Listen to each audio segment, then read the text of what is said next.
Welcome back to the Red Dice Diaries. I'm your host, John, and this episode is the first in a series of conversations that myself and Johannes had about our long-running campaigns, the Chronicle of the Crowns and Smoke and Snow for Burning Wheel and Old School Essentials, respectively, and just a general chit-chat about how we think the campaigns are going and our opinions on long-running campaigns and stuff like that. So after the music, we'll be getting straight into that.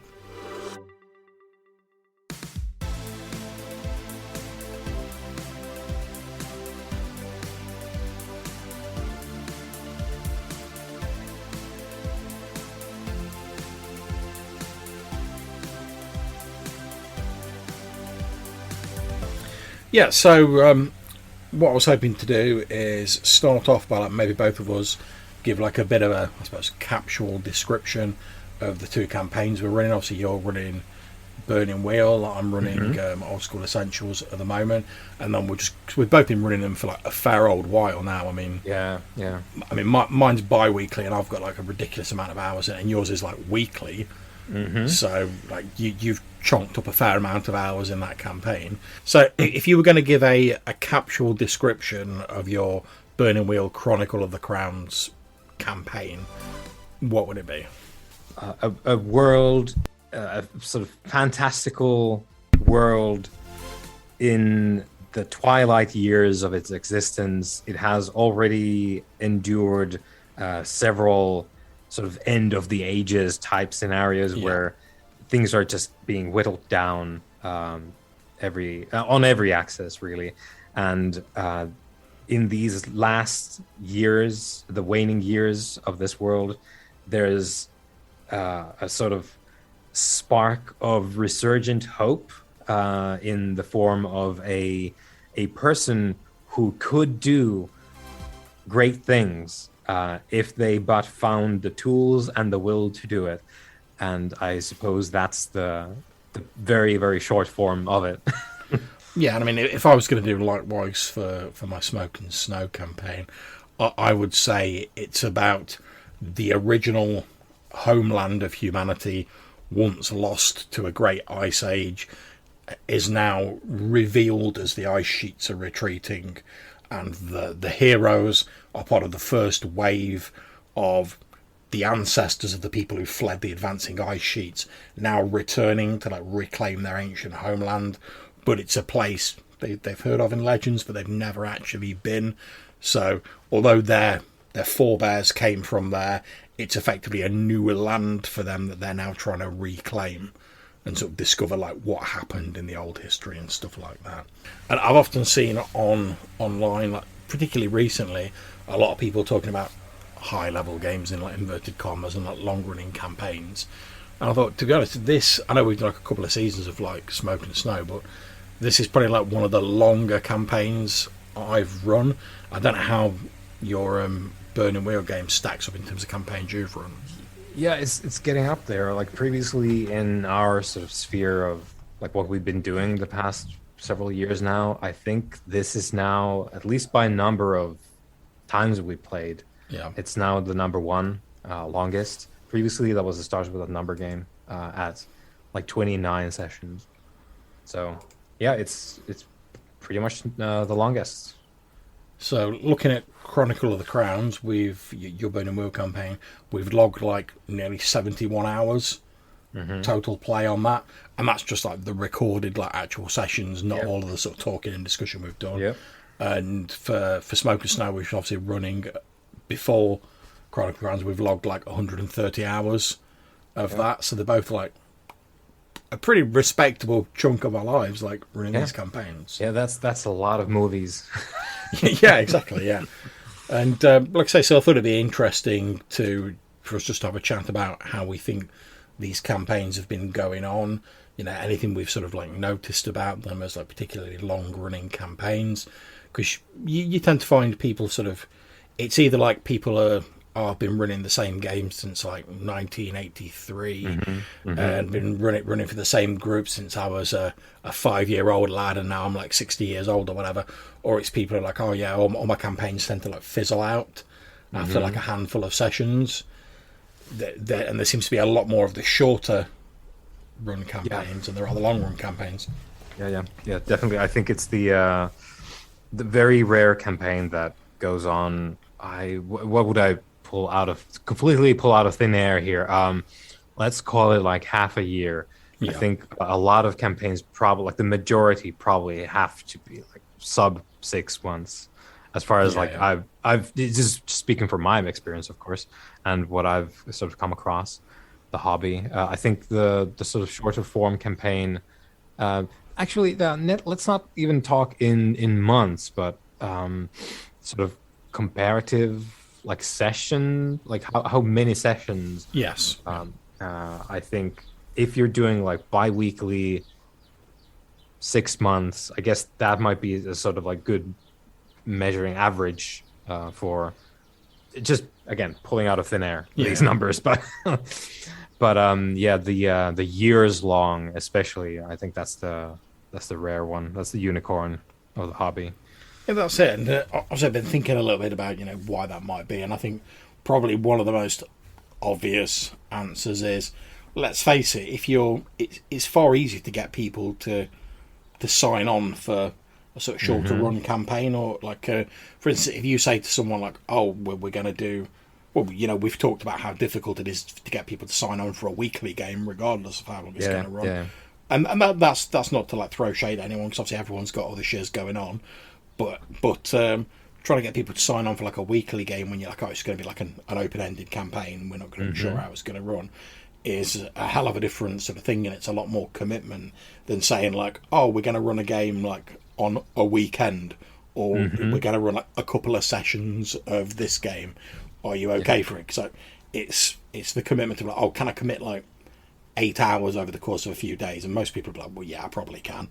Whereas if you're like, hmm oh, potentially I'm going to be committing like 4 to 5 hours on this day at this time every week for an indeterminate amount yeah, of time in the future. yeah. Signing a like an indefinite contract basically for Yeah. an activity at some point in your week. Yeah, it's infinitely easier, I think, to book off a weekend Oh yeah, definitely. rather than say like, oh yeah, one of my 7 days a week I'm going to dedicate to this. I say dedicate to this because you're probably going to be looking at like, I don't know, average length, maybe 3 hours a session, depending on various factors. Yeah, of And course. if you're booking off 3 hours, you've got a full-time job, maybe you Yeah. got family stuff to tend to. That's your day. That's one day just fully booked already. So yeah, I think it's definitely more of a commitment that way, and also why I've been so keen on hanging on to the Thursday arrangement here Yeah, yeah, because definitely. I can understand that because one. we made it work. We actually have a weekly game, which is something that we haven't really had before. We found out the Thursday slot. Yeah. Haven't really had that. We've been running on bi-weekly for years before that. Yeah. I mean, as we've said, we've talked about it before, and obviously, as you know, I sort of tried to sort of get the Smoke and Snow to like a weekly game, but Hmm. due to various things, like bi-weekly was like the most we could manage. And don't get me wrong, I'm still very much a fan of like the weekly slots for a number of different reasons. But one I'll just float out there, which just sort of bubbled to the surface recently. Obviously, as you know, because I'm doing like some LARPing next Hmm. week, I've had to like push my game back. And if you're running bi-weekly, that means you've got 2 sessions a month. If you Hmm. then have to cancel or miss out one of those sessions for any reason, it can be 3-4 weeks between sessions, and Yeah. that's enough time for people to start forgetting stuff, and it's sort of like fading into the background of your memory. Whereas if you're running 4 sessions a month, you're doing it weekly, then if like say the worst happened and you had to cancel a session for whatever reason, there's still 3 sessions in that month, and it's only a week Hmm. between sessions. So it still sort of stays quite immediate and sort of Yeah. stays in your mind. Whereas, like I said, we've all got stuff going on in our lives that like distracts us with like other things. Some obviously like actually more important. Hmm. So it's very easy to be like, oh yeah, I'll worry about the game a bit later, and just things to like fall through the cracks. I mean, I know that's one of the reasons I tend to like make fairly extensive notes in games, to the point where like it annoys my wife when we've played games in person, because I'll have a notepad there and I'll almost be continually writing on it, just because I'm like, oh, my memory's so poor that like between sessions I'll probably forget some of this stuff, whereas like for your game I've got a little notepad window I have open, and I just mute myself and like type away while stuff's going on, and then before the session, I mean, I don't get time every time, but before the session I can just go, right, let's have a look over the last couple of sessions. Obviously my notes aren't 100%, you always miss some stuff, but it's enough for me to be like, oh yeah, we're in the Great Swamp, we're going to like fight the Pale Ones, and then we're going to come back, we're going to get some training from the poet, and like I can refresh myself on a few names and stuff like that, so that for my own peace of mind, when I come to the session, I'm not turning up to the session and being like, oh, Johannes, what are we doing in the session? Where are we? Yeah, exactly. Yeah. And obviously, I don't rock up being like, I've got an encyclopedic memory of everything that's happened in a previous session. But I like for myself just to have, because obviously, like being a GM myself, I know, the GM's got like enough on their plate when it comes to actually running the session. I personally don't want them then to have to also explain previous sessions to me, because I forgot them when I was actually there, so I should have like remembered it or made some notes or whatever. And I'm sure people with like better memories don't have to make as many notes as me, but whatever works for you and like, helps you sort of like get yourself back into that headspace. Absolutely. Any way that you can increase your own, enjoyment and engagement with the game. Yeah, all good. And it is there's that weird like almost like teacher moment when you start talking about something that people figure is important, and everyone's notepads come out. They start scribbling, and you're like, yes, they're picking up on the things that I'm putting down. I've got to admit, for me, in terms of like my note taking, I'm a bit of a sucker for when like a bad guy gives like the bad guy speech. I like there's a few of like speeches from your NPC guys where I've pretty much got them written down word for word, like especially if it's one where I've not actively been involved, because I don't like to be like typing and then suddenly be like, oh sorry, did you want me to like reply? So like if I'm directly involved, like the notes are a bit more sort of like scattershot, whereas if I'm not, I can like write it down like word for word, because I'm pretty quick at typing. Stenographer. Well, that's it. It's also handy as well, because like every now and again I'll just sort of like randomly like read through the notes or go back a couple of sessions, and there's always that bit when you get to the villain like, oh yeah, I remember that. I stole that gold off us back 3 sessions ago. And I'll often find things where like I'll be like, oh yeah, I forgot about that bit that happened in the past, because obviously we're involved in like the current story and what's going on, and then you sort of like look back at it and you're like, oh yeah, I forgot that was that guy that we met, and we talked about these plans we were going to do, and then we got distracted by like this, and we never really got back to it. So I always find it really useful for me, because it reminds me of like stuff that I might have forgotten, not because I'm like not paying attention to the game, but because I'm paying attention to like the current focus of the game, and not like the dung farmer we met like 6 sessions ago, who said like his geese were being bothered by like pale ones or whatever. And that also, like, depending on the game, of course, but that does allow you to then start picking at the sort of unresolved threads at your leisure, because if you noted them down, you can, if you want to, then be like, wait, we're back in the village of like Blackwater. Wasn't there like this weird, we think maybe sorcerer living out at the edges of the village, and we had some stuff going on with him, but then we had to leave, so we never resolved that. We want to go back to this potentially evil wizard, and buy something off of whatever it is, but you're sort of you can direct things a little bit better if you've got that sort of, I don't know what to call it, like I guess unresolved threads, side quests, whatever you want to call it. That's good. It gives you also a little bit of that treasured why am I blanking on this now? Player agency. That's the thing. But as well, it's handy, because I give an example of like the last session we played of Chronicle of the Crown, your game, when we got to the bit where Adelstan, like John's previous character's like brother, who was an inquisitor, turned up.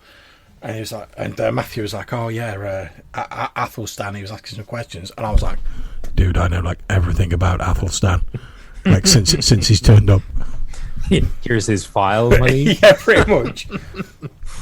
And obviously, it's not always something I sort of rely on, because quite often I make notes and like I sort of like put a little symbol by it. But I wasn't there as my character, so I can't use it in character. But it's still nice to have, because, you know, even if I'm not there in character, you can still sort of gain an appreciation for like the other stuff that's going on in the game. And again, like I say, as someone who GMs myself, I like to think that, you know, I know how much effort GMs put into like making their games, so I'm like, oh, the least I can do is like actually appreciate the fact like other stuff's going on, even if like I'm not directly involved in it. Yeah. No, and that's a cool part of the hobby as well, like being the spectator.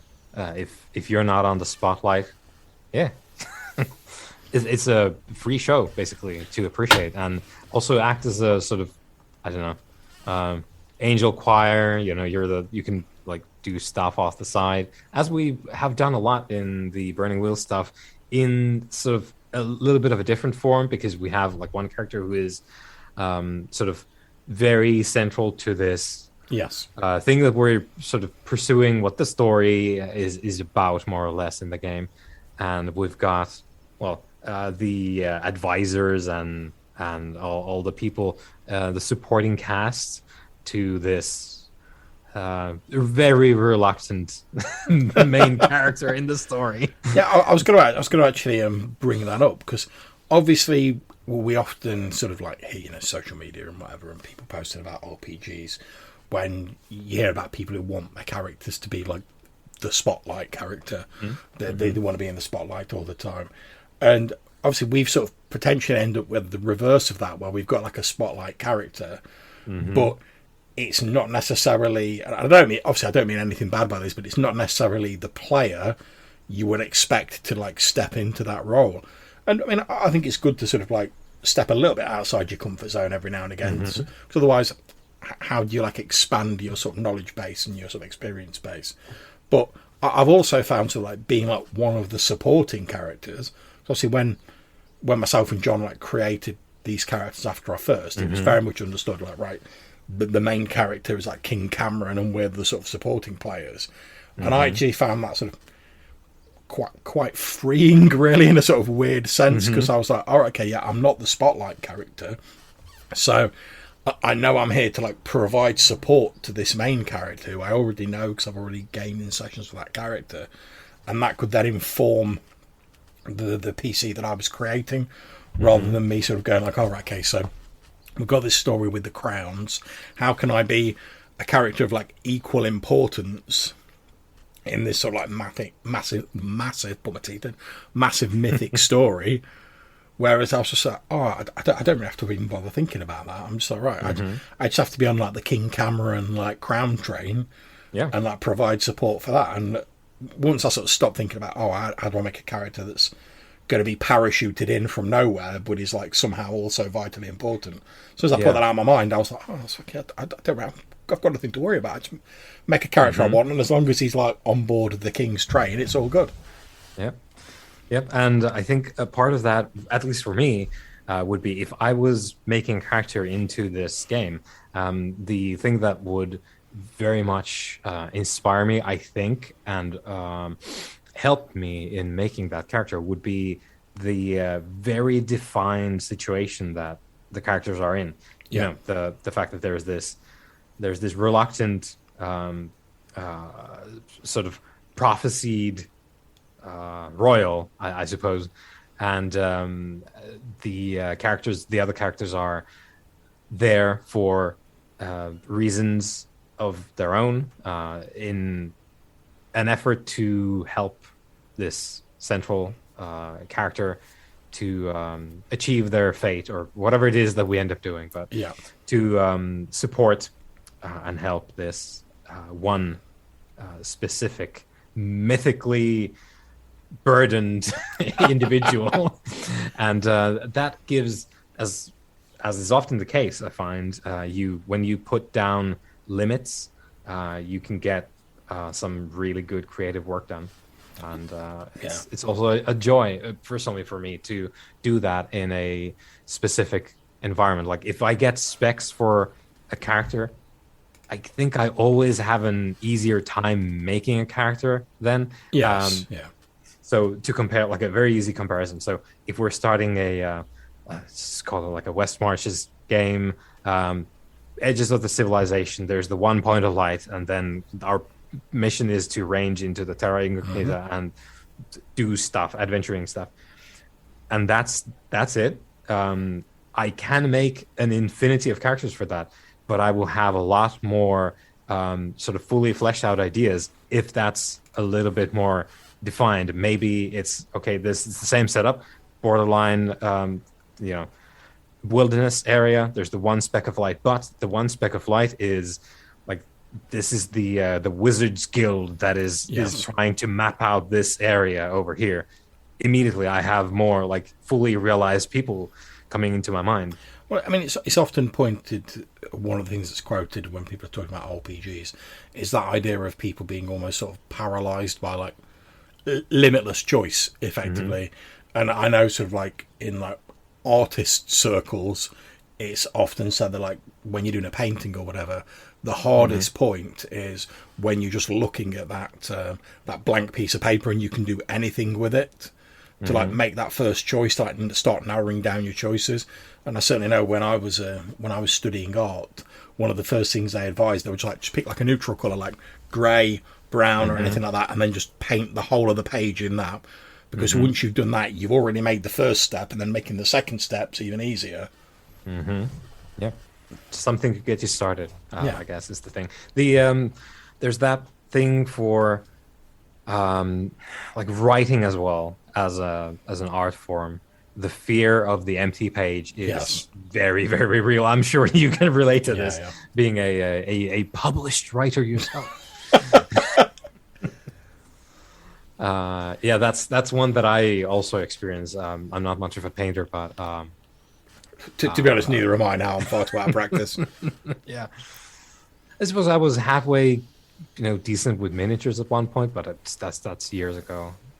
I must have lost the touch. But writing is the thing that I hit that difficulty of like how to make the first little movement. Yeah, I mean it's one of the reasons when it comes to like planning out sessions, I've basically got like a bit of a sort of template I use where I sort of like paste the blank template in and then I make my notes on that. And again, that's just about, I'm not sat there looking at a blank screen. I've got the template where it's like, think about what sort of locations you're going to have. Think about what sort of monsters you might face. And once I start thinking about that, and like I say, those first few choices have sort of been made for me and it's pointing the way, it's a lot easier. Whereas in games in the past where I'm just like, I've got a blank notepad window, right, session for a game, let's go. I'll easily spend the first 10-15 minutes just staring at that blank page until I get an idea, and then I'm like, all right, okay, here we go, and you start writing up. Yep. Yeah, I find myself putting on, like, looking up music. I'll spend like 10-15 minutes on that, like go on YouTube, find music to put on, and then I'll have some idea of like, okay, maybe I could start with this. Then I'll spend easily half an hour on Wikipedia researching some random stuff that came to mind, and I'm still at a blank page in my notes. Yeah. I was going to say as well, it's an interesting thing I wanted to bring up, because both of our sort of campaigns sort of loosely sort of revolve around, let's call them items of power, for want of a better term. Obviously, we've got the crowns in your game, and we've got like the god blades, the like magic swords in my game. And I thought it'd be interesting to chat about that, because obviously your Burning Wheel game, I mean, it's called Chronicle of the Crown, so I'm guessing from the start, obviously knowing the background, you were like, right, yeah, this is the story. Because we, when we sort of first talked about it, we're like, oh yeah, we want like a sort of Tolkien-esque, like Lord of the Rings sort of dealio. And we talked about it, and it's like, oh yeah, instead of like a ring, what sort of magic item could there be? And went for the crowns, and then, oh yeah, there's like 3 crowns for the different species, and there's this ancient enemy returning, and we need to like unite the forces of light and whatever. And whereas with Smoke and Snow, I didn't really start off with the idea that, oh yeah, this is going to be you guys trying to like recover these like three magical like god No, blades. no, It was just a case of like, oh yeah, okay, the ice sheets have retreated. Yeah, you're traveling back to the land of your ancestors. You're all like settling there. Here's a little village that you've settled. Go and explore the hex map. yeah. And What are you interested in? yeah, and then obviously because your character Weimar found like the sun sword, and then it was revealed there were like two other swords that were like linked to it, the green blade and the night blade, and all the players like really leapt on board with that, and we're like, oh right, yeah, okay, we think the green blade's in like Dolmenwood, it's part of this magical working, like, oh, we've grabbed that, but it's like messed a few things up and it's like reshuffled things. Oh, and now we've heard like the night blade's fallen into this chasm, right, we've got to go and try and retrieve that. And that was never the sort of original intent of the game, but obviously as a games master, like if the players are like, yes, we're all in for the quest for like the three magic swords, like I'm just gonna be like, yeah, fine, three magic swords, great, let's go for it. But obviously as the GM of one of the campaigns and a player in the other campaigns, I was going to ask whether you thought there was any sort of difference between your campaign where this is not predetermined. I'm not saying it's like a railroad because I've had loads of freedom in the game, but like a very sort of set goal from the start and like a goal that sort of just developed as the game went on, whether you thought there was any sort of difference between the two campaigns because of that. I mean, I know they're not directly transferable because they're very different games, but I do feel like there's a lot of similarities, especially at this point now in where we are in both of these games. yeah. I feel like it's an entirely like Smoke and Snow has an entirely organic history to what the game is about. We started with the very sort of basic concept of you're people here, you're trying to make it here, basically looking for resources, something to help us exist here. And then it developed on from that. And players being players, we develop interest in things that we find along the way and latch onto them, some of them with more intensity than others. And Burning Wheel, by comparison, needs to have a very strong, defined starting situation, which we ended up picking the idea because it's collaborative. Like this wasn't something I laid out. Yes, we made this. The players, all of us, made the starting situation of okay, so the game was going to revolve, at least like involve these items of power, of immense power, and more to the point, it's kind of going to involve the people using them eventually, and in that way, like Burning Wheel needs this like bespoke thing crafted to kick it off. But Burning Wheel also is about, as it says in the back of the book, it's about the these like highly dynamic characters and them pursuing the things that they believe in. And also, I was actually sorry for interrupting. I was going to actually say, obviously we're not going to go like fully into the mechanics of like Burning Wheel because like there's two ginormous books if you're interested in that, and we've talked about it ourselves. But 1,400 pages, indeed. But like very briefly, one of the you mentioned beliefs there. You create beliefs which are like sort of goals in Burning Wheel, and you get what are called Arthur points, which are like your sort of fate points and stuff like that you can spend. But you're encouraged to create sort of like achievable goals related to your current circumstances. So I think, as you were saying, Burning Wheel, you need to have a goal you're going towards. Whereas in sort of something like D&D with like Smoke and Snow, we can just plop you on a hex map and go do what you do, players, and you can crack on with that. Whereas in a Burning Wheel game, if you're just like, oh, do what you want, guys.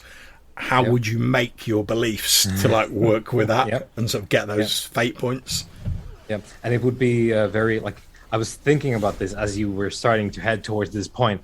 I was thinking about this. How would you make it work if you didn't have a strong starting situation? And it just feels like you would be putting in a lot more energy for a lot less output at that point. Like you could do that, but you would have to then sort of organically, the players would then have to have the idea in their sort of gamesmanship, I suppose, Yeah. that you would start from these entirely disparate, sorry, not desperate, maybe desperate as well, but these entirely disparate situations. Maybe one of you is a baker, the other one, I don't know, traveling trader. There's that point when you're both in the same town, but other than that, we need to work to put these guys in the same picture.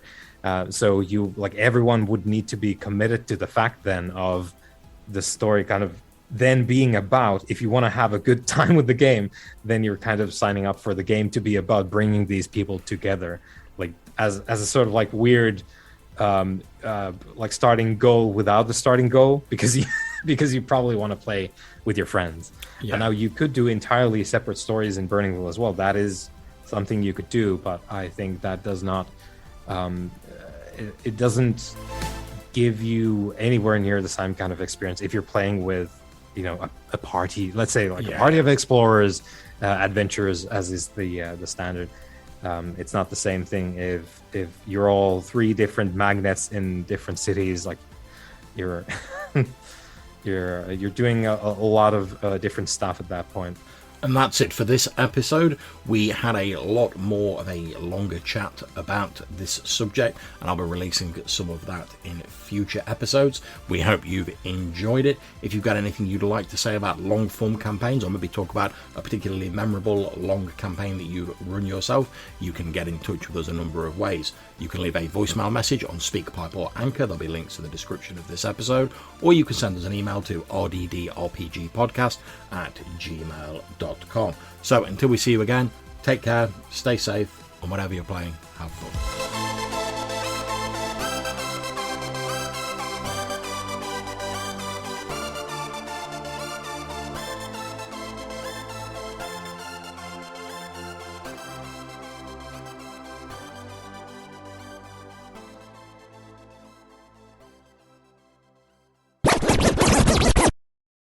But I think, did we entirely skip giving the intros to the campaigns that we're running? Yeah, we kind of jumped in. Yeah, we sort of did. I tell you what, let's go back now. I'm at the power of editing. I'll put these at the beginning.